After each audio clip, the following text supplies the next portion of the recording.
morning, good evening, good afternoon. Welcome to Wisdom Wednesday. And as always, I'm Rev Rich, and I'm truly grateful for you being here today. And as before we get started with our lesson today, I always want to remind you to subscribe, like, share this out, and invite people. I think that's the most important part here is that for us to truly be the light, we need people to see our light. So, if you're talking about, hey, I watched Rev Rich last week and he said something and I put into action, it was great. But this person's looking at you like, okay, that's nice. And I see what you're doing, but what about it? So you want to share the videos out again, hit that bell so you know when another video drops. And join us on our new Sunday celebration services every Sunday at 11 a.m. And you can always check out any of our other shows, including Tea Time Truth Talk and our Meditation Mondays, which have again started with a mindful meditation earlier this week. And on Tea Time Truth Talk this week, we actually talked about a complaint-free world, how you can participate in the complaint-free challenge, and what exactly the acronym for GRIPE works. So this is a week you definitely wanted. If you're going back to watch, you want to take out a notebook and take notes. So that being said, today's topic, we're going to kind of recap the last 4 weeks of our Sunday services, which is open to receive. And the reason I chose to go with this topic is because a lot of times we get into the religiosity, we get into the spiritualism, we get into the law of attraction, and we hear all the things about give and you shall receive, give and you'll receive tenfold, but it doesn't really work out that way, and we're wondering why. And I always thank Reverend Diane Sickler, who is our Senior Minister Emeritus over at Unity of NEPA, because she caught that in me and gave me a book by Catherine Ponder called Open to Receive. Now, there are many other books on the topic, but what's important about Open to Receive is literally that. See, I was always a giver. And we're going to touch on that topic today, too, about what really is giving. But I was always a giver. I love to give. And sometimes I gave so much that people used to get on my case about it. I've heard it a lot. I've heard it from everybody. You give too much. You do this, you do that. And I remember speaking to someone about it, and they came to me and they're like, well, do you get stuff back in return? I'm like, yeah, it doesn't always come back the way people want it to come back, but it does come back. And they're like, so why are you worrying about what other people say? But a long time ago, in a universe far, far away, when I was younger and I was attending a sales training, I remember meeting a guy. And this was a speaker who had dealt with addictions of all types. And we were just talking back and forth. And I said, yeah, I love to give. And he says, okay, well, why do you love to give? And I said, well, it makes me feel good. He goes, okay. He says, I can hear it in your voice, so let's play a game. And I said, all right. He said, so you like to give because it makes you feel good, right? Yes. Okay. So let's take it deeper. You like to give to others because it makes you feel good, or is it because you give to others so that they can like you so that you can feel good? I'm like, oh. I'm like, never thought about it that way. He goes, okay, let's take it a little deeper. He says, so you like to give to others so that they will like you and you like to feel good. But in reality, you give to other people so they can like you so that you can like yourself. And I mean, when I say it brought me to tears, it did. So when I talk sometimes and people are like, well, I like to give, and I immediately stop and say, make sure that you're truly giving. And they look at me like, well, I like to give. Well, what's wrong with giving? It's because it came from that moment in my time where somebody called me out and taught me what true giving is. And again, I used to use the excuse, and if you've seen the movie, great. If you haven't, go watch it. It's called Pay It Forward. Now, there's nothing wrong with that, paying it forward, but that was my excuse for me not to receive. I used to always say, no, no, no, no, I did this for you. I want you to pay it forward. But there are times that we have to be open to receive. Now, in the case of Pay It Forward, and I'll give you just that quick before we actually go back to the review, is that when we pay it forward, we still need to receive, maybe it's a compliment or the instructions of it coming back to us. So if you're a Darman fan, I love his episode about the barber who's about to lose his he's about to lose his barber shop, and the cops are in there, and he was there with a homeless guy, and he gave him a shape up, and the homeless guy pulls out some wrinkled dollars, and he tells him, don't worry about it, just pay it forward. He gives him a card to remind him to pay it forward. And the cops are like, well, maybe if you didn't give away all those haircuts, you probably still have a barber shop. And in reality, the new owner happened to be someone 20 years earlier who had come there looking to get a job, and because he couldn't afford a haircut, ended up at his barbershop, got it for free, and when he told the barber that he was going to be interviewing, the barber actually gave him a way to wash up and gave him a jacket. Was able to go to the interview, became a successful real estate agent, bought the barbershop, and gave it back to him as he was paying it back forward. But the barber had to be open to receive. So I love that episode, but I love many episodes, and like I said, I love the movie. But we need to learn to be open to receive. Why? Because when we talk about prosperity, and if you've ever watched the Sunday service, I now use circulate. So when we do our blessing or affirming over our gifts, we usually say, divine love as me, through me, blesses and multiplies all that I have, all that I give, and all that I circulate. Because when I say I give and I receive, they're finite. It stops. But when I say I circulate it, it has to stay in motion. Now, I'm listening to a book right now called The Energy of Money, where one of the exercises is to take out a dollar bill and look at it, talk to it, say, hey, where have you been?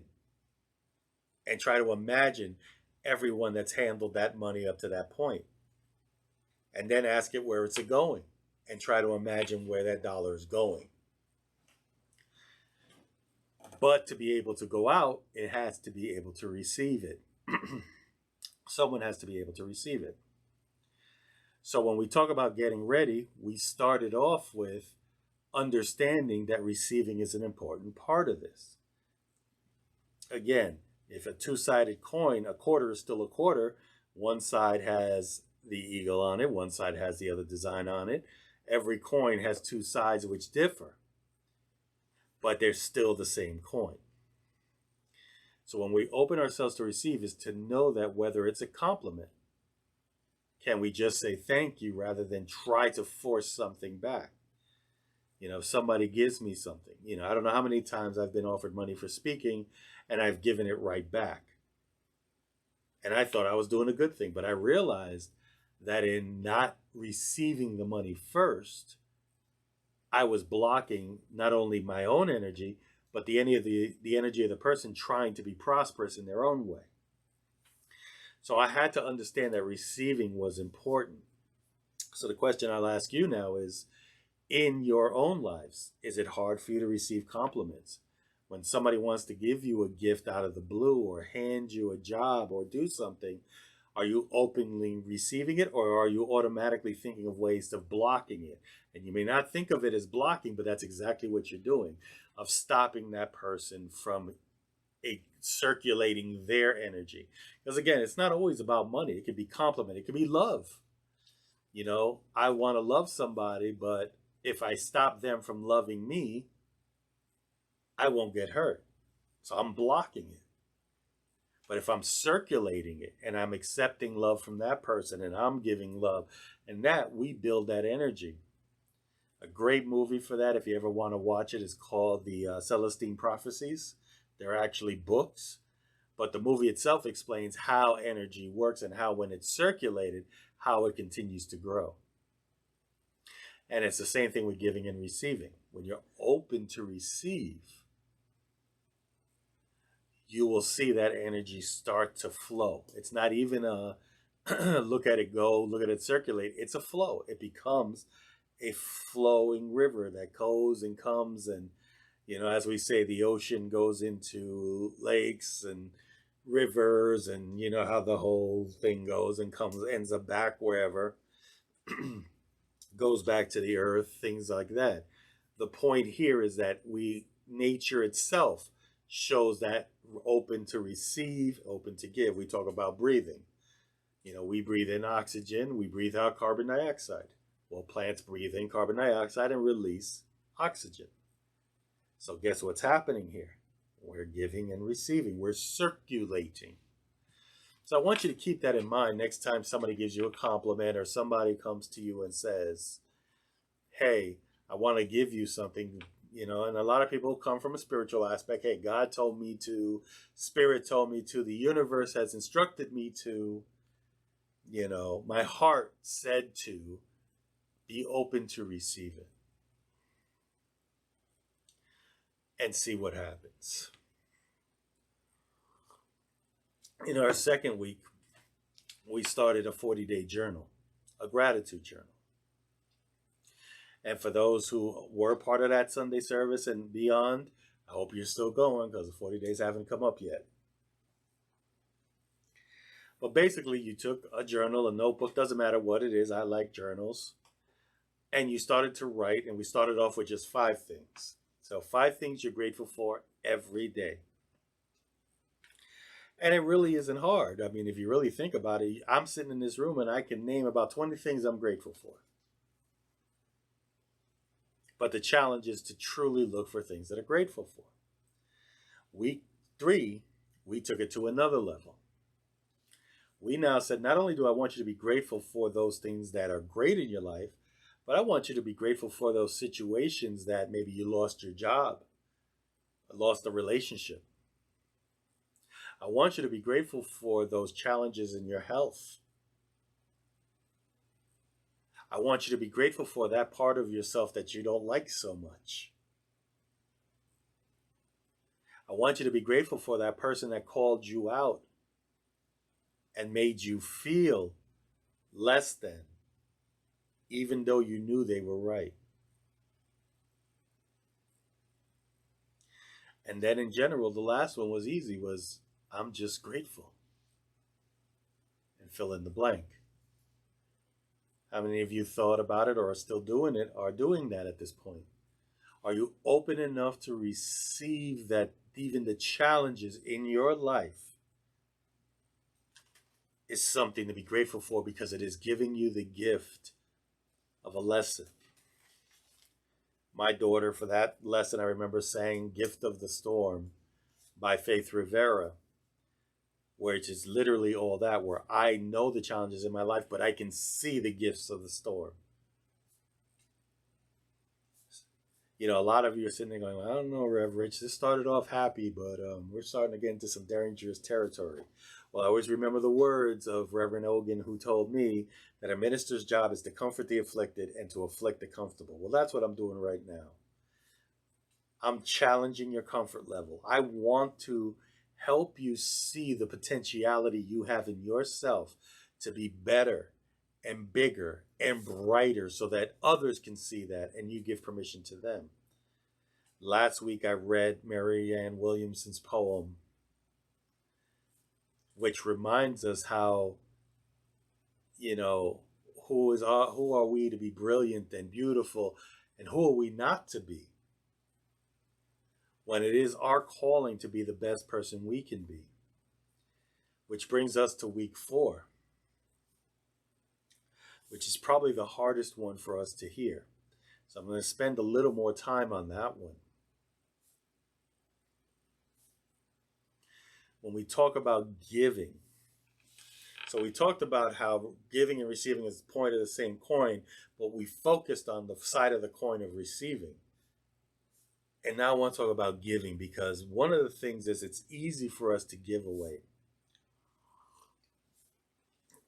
You know, and maybe people will disagree with me with this, but I'd rather donate things than go out and sell it. Now, does that mean that it's always the same way? No. But I know that the energy within me did not move when I tried to sell things. But when I gave things away, knowing that I was giving it in the spirit of circulating, because I pictured I gave away a computer chair, we'll just say, and that computer chair went to someone that I may have spent $200-300 on, and it's gently used, but I've got a new one because of whatever reason, or maybe I no longer have my home office, and I donated this to Goodwill. Well, Goodwill then found someone who needed a computer chair, but even a $50 or $60 chair was too much, but they sold it for $20 at Goodwill. They got a $300 manager chair. They're comfortable, they're doing their work, and maybe that work is for a nonprofit. Maybe that computer screen they were using now allows them to pay it forward to someone else without me ever knowing it. And that's how I see it. Now, again, we can go back and forth, and people have great, how that works in the real world. And I'm open to learn. That's most important, is that I'm open to learn about whatever. But let's talk about the difference between giving and doing. So I'm going back to my notes from that Sunday, and it says, according to Amanda Owens, so again, another book is called The Power of Receiving. She writes, people who do are not energized or emotionally fulfilled by their interactions, but those who give experience their connection and have deeply and mutually fulfilling transaction. I just talked about that, how my energy drops when I think about selling something. Whereas when I give something, when I give in the right state of mind or emotion, I have that energetic connection to it. Doing for is an experience of separation. Giving to, on the other hand, is an experience of unity. Doing stems from a feeling of lack, while giving comes from a feeling of wholeness. Now, I don't know about you, but I know me, I grew up with a give and you shall receive. So in doing, I would give with the expectation of receiving. Now, that's a tricky and a very thin line to cross, because you should always be in expectance of receiving, because you know that as I give, it will come back to me. And when we're open to that, we have that flow. So why should I not expect it? Well, I guess the difference here is knowing and expecting. If I give with an expectance of something to return, I've created a transaction, a negotiation. Whereas if I give with the notion of giving and knowing that it will return, it may not be as I expect it, but it will return somehow. Then in that knowing, I've truly given in an energetic way that allows that energy to flow. So if you take a moment and think about doing versus giving, what times in your life can you find that same situation where you now realize that you weren't really giving, but you were doing something with an expectation of it coming back, or doing something because you wanted somebody to like you, or doing it because it's the right thing to do, rather than giving from a loving place, knowing that no matter what the outcome, you've given in the spirit of love. So as we move to the second thing,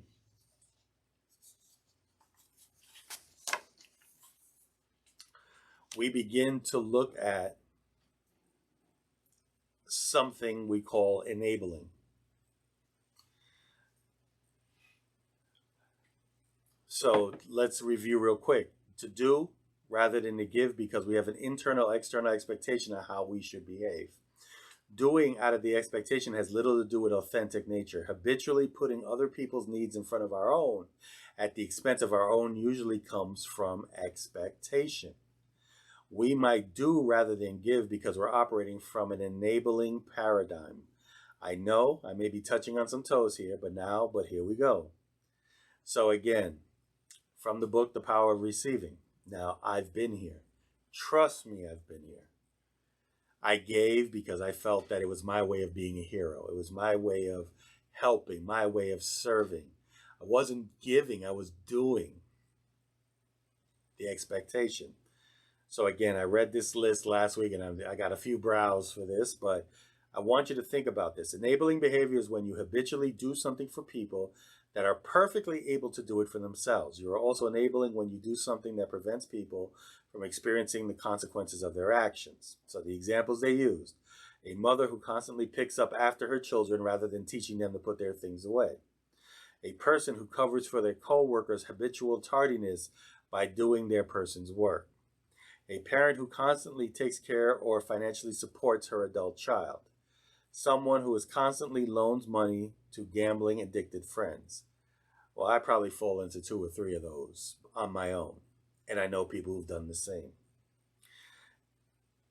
We also may do for another rather than to give to another because we expect something in return. We just talked about this. If I do this for you, then I will get that from you.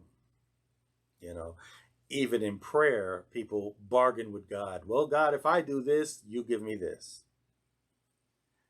And I know that I'm more from the New Thought era, but I mean, this transcends all religions. There's always that bargaining when you don't understand what giving truly is. So we do for another because we have an internal, external expectation of how we should behave, enabling others, or doing it in expectation of something in return. And what that truly translates to is separation and not unity. We are not one in I'm helping you as a community, I'm helping you as whatever. I'm doing it from a place of I am me and I've got something that you want, or I got something that I can get you to do something for me. Lack and not wholeness. I'm missing something. So if I give you this, can I get that? As opposed to I have enough. And then again, fear, not love. Well, maybe if I gave that person love, they'll love me back. Maybe if I acted a certain way, they'll treat me better. So we really definitely want to look at our practice of giving. Second thing, and I actually jumped the gun there where we were talking about the other part, is giving as an expression of divine quality. So Eric Butterworth is basically one of our authors here at Unity. He puts down, God is divine givingness in the universe, and you are created in the image and likeness of the divine givingness. You cannot make any sense out of life or realize the free flow of substance in your experience until you begin to see yourself as a giver, not a doer. Okay? One who is expressing divine quality of generosity. So I used this quote during my talk, but I think it works well here as well. And again, anybody knows me, I'm a big fan of Wayne Dyer. And this came from one of the books that truly changed my life, which was Manifest Your Destiny.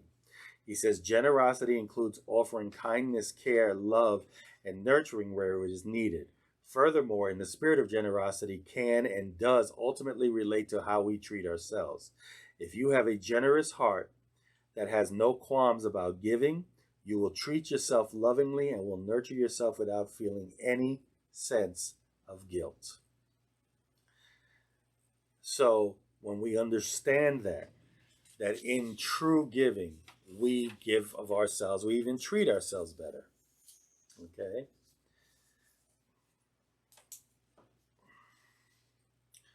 So we give ourselves in love and in service to others, in spirit and generosity and good fellowship. To refuse to give is to refuse to receive. For everything moves in circles. Really giving is the givingness of self. You're truly giving of your own self. So I wanted to review that today because I think it truly helps. So if I came from a regular point of view, I've shared stories of my own. I've shared stories of Wayne Dyer meeting the homeless girl. I shared the story of Tyler Perry and My Feet Are Off the Ground. There was a Darman video, which was based on a real story about a young man who found a homeless man in the alley being mistreated and made fun of. And he went to speak to the guy, and he came back the next day to hear his story, and it turned out that he was an artist for the stars, and his studio burnt down and everything, and he lost everything, and he had no way of recouping it. And this gentleman went and began to help him out by he started off buying him just some art supplies, I should say, and the guy started painting in the street. and then he got him cleaned up. He then rented a space for him to sell paintings, and by the end of it, he had made hundreds of thousands of dollars selling his paintings. So of course, what did the guy do? He went out and he started paying it forward. He went back to the spot to remind himself where he was, and found a young lady that used to be there with him. And he in turn said, "Come on, I'm going to go put you up so that you can get off these streets, and I'm going to help you get there." Tyler Perry's story falls along the same line. If you want to hear those stories, you can either look it up, or you can go to our Sunday service from 2 Sundays ago where I shared that story with you. So what I tell you today is not to impress upon you or to impress you with the knowledge or the things I know, but to impress upon you how important it is to be able to give and to receive from the same coin, from the loving center in there, and truly give and not do. It is truly important, because when I changed that in my life, it became simpler. Does that mean my life is 100% perfect in society's view of life? No. But I know it's perfect in my life, because as I give and when challenges arise, I know how to react, how to work through it, and how to continue giving, and how to continue being open to give. And as I said earlier, I do definitely want to thank Reverend Diane Sickler, who gave me that book and pinpointed in me that issue I had. And yes, it took me a long time to truly be open to receive, but I truly know now that no matter what challenges arise, I am open to receive the lesson. No matter what gifts come, I am openly ready to receive it. And I know it's a challenge, and I'll give you one of mine. When people come to me like, "Rich, I should give you something," I tell them, in my heart, I'm not here to charge you anything. But if your heart tells you to give me something, then I will gratefully receive it, no matter the amount. And it has always, always come back in a way that has gifted me, gifted my family, or at least allowed me to do things, such as our new Sunday service with our series on user-friendly metaphysics was a gift that was given to me that I graciously accepted, and was able to use that to go ahead and bring those services to you. So I hope you got something out of today. If you truly want to get a big overview, then go back to our lessons and start with the lesson Open to Receive, Getting Ready to Receive, and watch those 4 videos, and you'll have a lot more to go on. With that, as I always say, I love you, nothing you can do about it. Also, if you have any questions, comments, or wish to talk to me privately, we do have a new email, and we'll put it on the video, and it's info@weesc.org, which stands for With Every Encounter Spiritual Community. It is something we are working on. We also have a website coming up soon as well, where we'll also have a contact page. Again, all communication with me is kept private between myself, my daughter, and we will answer as such or answer on an episode. So I am truly grateful for you being here, and I will see you on the next episode.